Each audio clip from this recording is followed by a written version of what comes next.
I'm Tatum Skipper, and welcome to Real Florida Magazine. Welcome back. Our guest today is Michael Kozar, brand new CEO of Northwest Florida Community Hospital.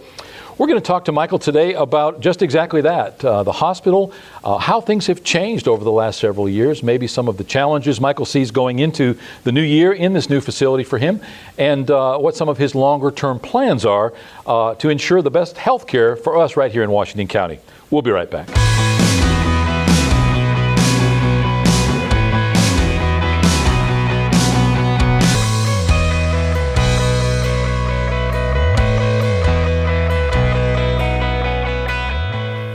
Welcome back. As mentioned, our guest today is Michael Kozar. Wow, grab a rope and hang on. I know you've just got here. You probably haven't had a chance to unpack your suitcase yet. Thanks so much for taking the time to visit with us today. Well, no, I'm happy to. This is a great community. As you mentioned, I've only been in town for about 10 days. I've been familiar with the area. I've worked in adjacent communities through the years, and so it was a real opportunity that I couldn't pass up to come here, and I'm so fortunate that I was selected as the next CEO here. I think it's exciting times, and it's an opportunity to continue to move healthcare in this community forward. Yeah, and so many things that just what you just said spark in me. Number one, the fact that you indeed did spend time at Jackson Hospital in neighboring Marianna. So you're sort of familiar with our heritage, our culture, what to expect in Northwest Florida, certainly. You mentioned you'd never been to the caverns before. So now that you've moved to Chipley, you can experience maybe in Jackson County what you didn't before. Well, and you're so correct. I had most of my time in working in the area as you come in as a consultant or a regional type of advisor, you're in and you're out. You don't get to see a lot of the amenities. And I was surprised when I came into the town. I recognized so many different areas because I had been through here, driven through here, but never had spent any time. So it's great to be able to spend some time and to get to know. Fortunately, I've never been down to the Falling Water State Park either, and I look forward to going out there and the caverns. And my son happened to be in town over the weekend, and he already, even though the weather wasn't that great this weekend, he went down to the beach, and he's already hooked about trying to move in with mom and dad down here now. So we'll see how that goes. With the world's most beautiful beaches just to the south of us, you're going to have more friends and family than you ever knew existed. You got a glowing recommendation from Pat Schlenker. Pat came in 10, 12 years ago. There was a lot of controversy at the time. It was a county-owned, county-run, county-operated hospital, and they took a lot of heat. Pat did wonderful things, became a personal friend of ours, and the things that he had to say about you coming in, and obviously he still serves on that board of directors. So we already have half an idea that you're destined for good things in this community. You just spent part of the afternoon with our Chipley Kiwanis Club and kind of filled us in on your background. But for those who didn't have the fortune of being there, how about give us a little nuts and bolts about Michael Kozar? Well, I'll do a little shorter version than what I spoke at the Kiwanis is that I've been in healthcare for 33, 34 years. Started my hospital career in MD Anderson in Houston, Texas, and have consistently progressed as far as the career goes. A couple of years ago, I stepped out and went to work for the nation's largest physician-owned radiology group to try to help them grow their practice and expand what they were doing.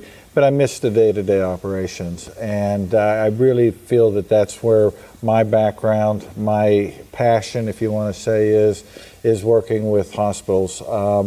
And so 3 years ago, I went to Carrollton, Kentucky, and Carrollton Memorial Hospital there, and spent 3 years, very successful, was fortunate, had a great team there, and we were very successful. So when the opportunity to come here, knowing the area, knowing the somewhat of the organization, I thought this would be a good fit for me and the hospital and me with some of my strengths. And when you reach a point in your career, you get a sense of that where your strengths and the organization's needs are, and you try to match those up. And I felt very good about this. Again, in this profession, you never know if you're going to be quite successful until the rubber hits the road, if you want to say. But I think that our values of the organization,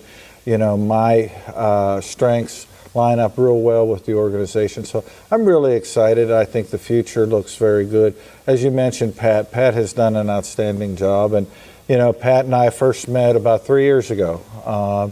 We were in a meeting in Louisville, Kentucky together. And this is when Pat was making the transition with the hospital.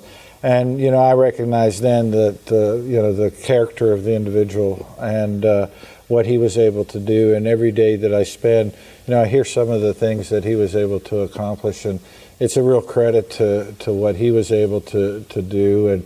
And I think the community owes a tremendous amount of gratitude to him, because being able to keep a hospital in this community through some of those rough times, and I'm not saying times are going to get rough again, but he was able to pull that hospital out, and now my job is to build upon the success that he has had. The foundation, as my staff will always hear me say this, that foundation is so strong, and he was the one that built it. Now my job is to tweak it, to try to make a little bit improvements on what he's been able to do there so far. Interestingly, we had the fortune for several years of working with Pat in the marketing and promotion of the hospital. And for one of their Christmas parties, they wanted me to put together a little blooper reel of commercials that Pat had cut with us. And we just happened to have some really good material. Well, I got a call from Janet Kinney, who was the acting CEO before you came. And she said, "Oh, Paul, Pat's face just stayed red the whole time." And I said, "Oh, great. Here, I've just talked ourselves out of a job." She said he couldn't stop laughing.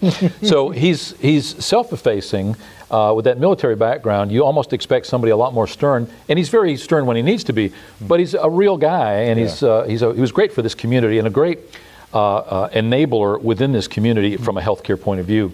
Mm-hmm. You mentioned today in your speech to Kiwanis about how healthcare in general is embracing the preventative versus the treatment, and how that philosophy works. Can you give us a little thumbnail sketch of that? Well, healthcare has been evolving, and of course, being in it as long as I have been, I've seen a lot of fads come and go. But I think one of the things that you really have started to see in the last few years, and I think it will begin to pick up speed, is the focus on more of the preventive, the quality of the care that's giving to the patients. So you're going to see a lot more emphasis on wellness checks, preventive services, getting your annual mammogram, getting your annual colonoscopy, or whenever you're scheduled to do those preventative tests, because as reimbursement mechanisms change, hospitals, unfortunately, something we should have done a long time ago, but the business side is different sometimes than what the logical side does, and we now are starting to see those two merge to where hospitals are going to be reimbursed for being able to provide preventative care and providing quality health care. So that's going to change the focus, and it's going to be more of an emphasis for organizations to look at how we prevent episodes of admissions to the hospital or readmissions to the hospital. How do we prevent infections, and how do we do our part to make sure patients are complying with the treatment plans that the physicians put out there to keep them out of the hospital. So, I'm not saying this is going to happen tomorrow, but when you look at the future of where healthcare is going, it is important that we start recognizing that, we as patients too are going to have to play more of an active role. A lot of times, and I'm a prime example. I don't go to I hadn't gone to the doctor in the past until something hurt.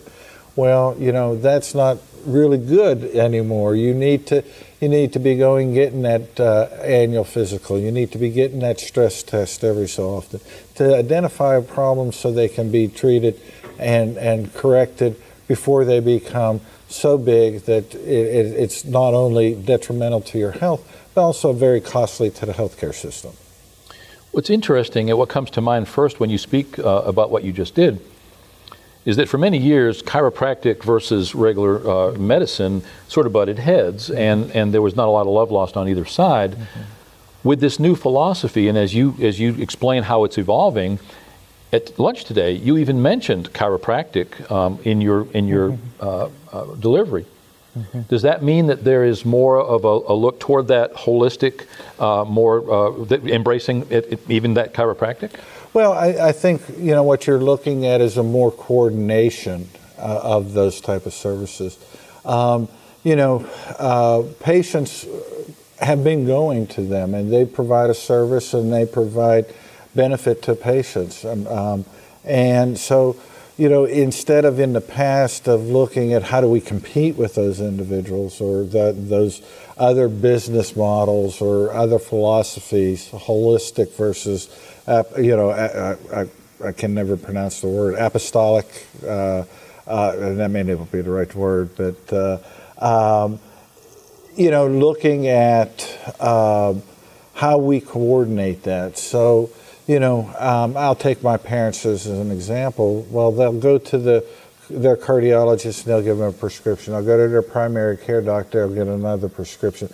But, in the past, there's not been that coordination. Does this medication interact with this other medication? Is it counterproductive? Is it making things worse?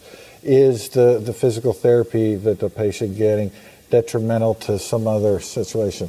So making sure that there's a more coordinated effort amongst providers. Where you see it a lot of times where it broke down, is when a patient needed to possibly be placed in a nursing home or a skilled nursing facility or,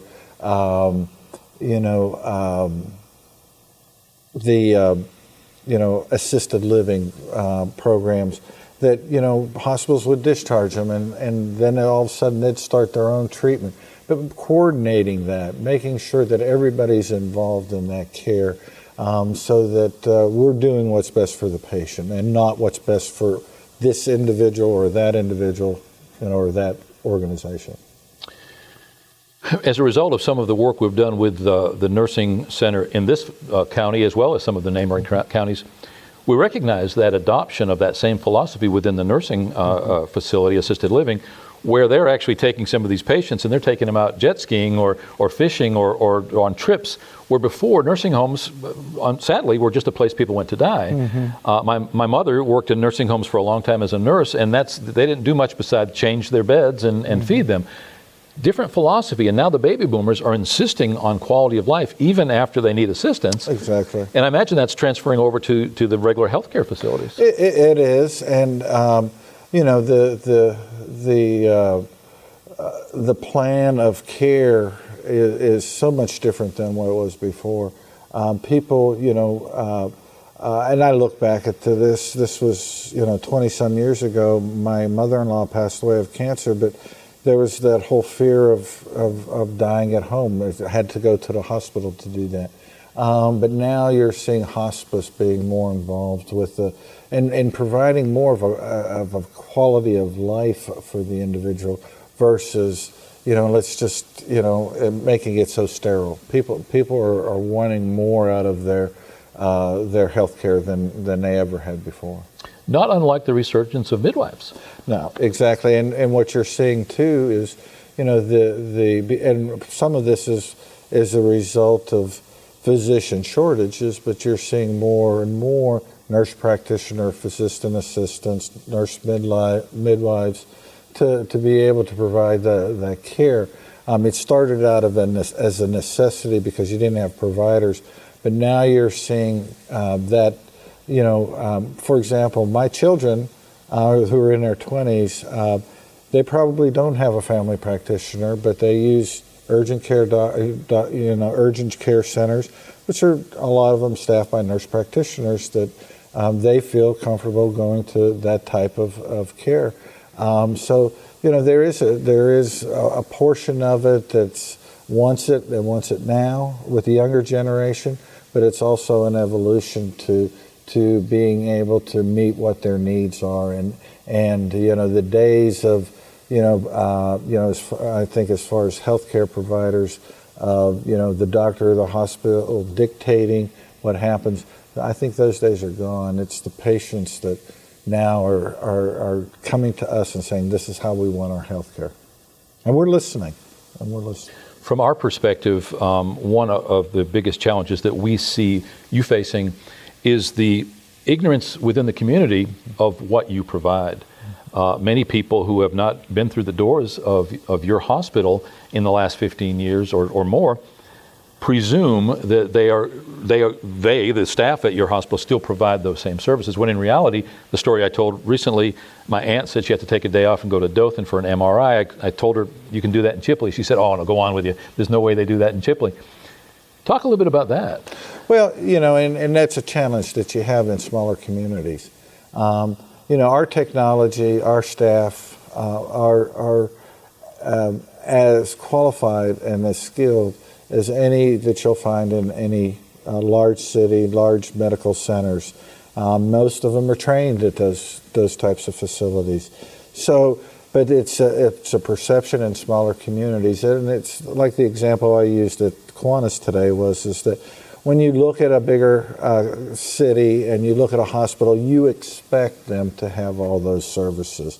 When you look at a smaller community, you don't expect them to have that. So one of the jobs that I have to do, and one of the challenges that I face is coming into the role, is how do I educate the community on what we provide there? Again, an example that I use is that same. Your example where the lady needed an MRI, she probably doesn't realize that it's the same equipment we have here as that she would have in Dothan, or that the same radiologist that reads her test in Dothan reads our tests here.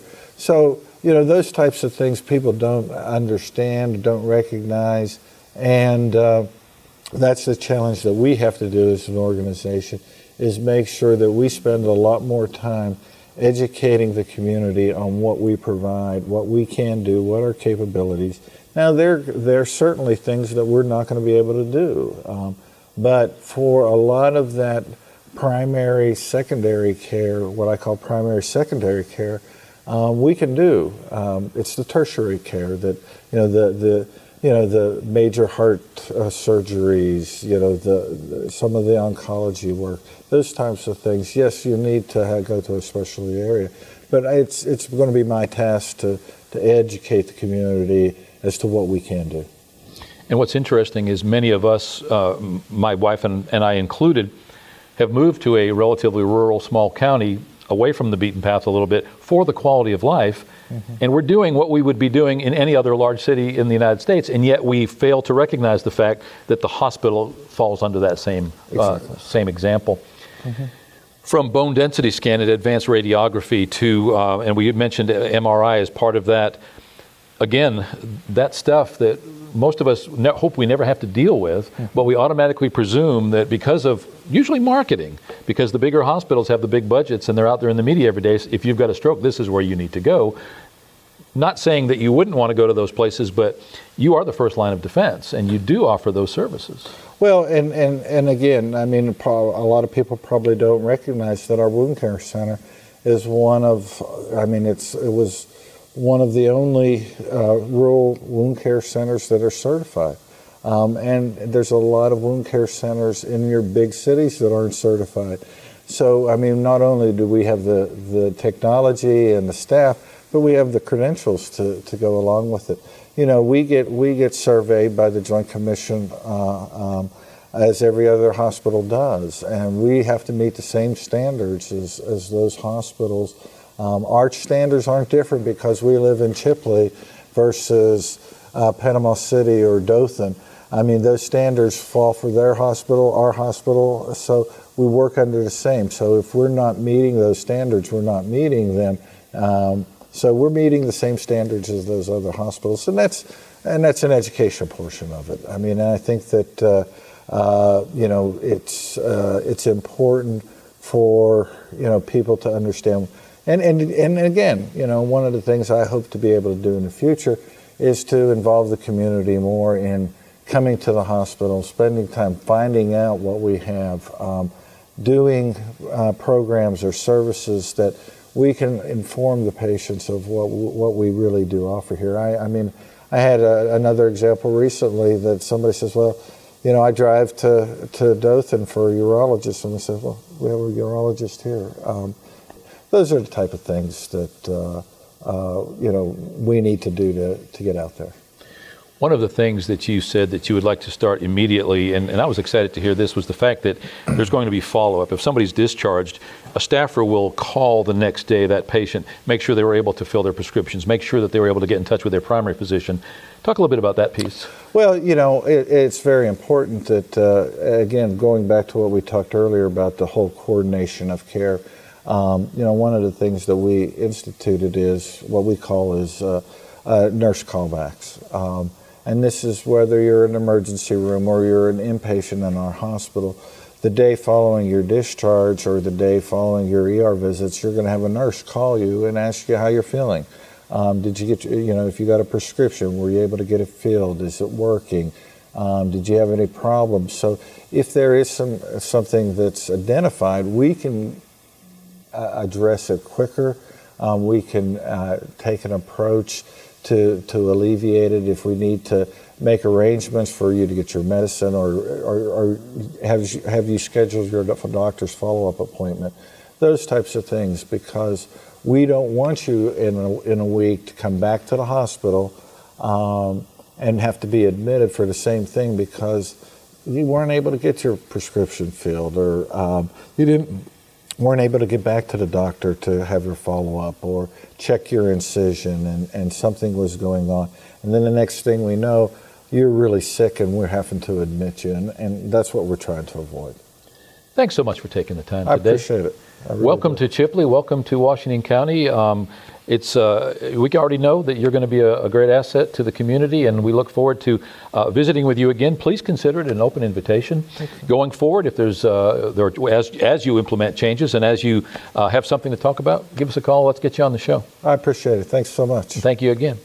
Our guest today has been Michael Kozar, CEO of Northwest Florida Community Hospital. As mentioned, brand new, just been here a week or so.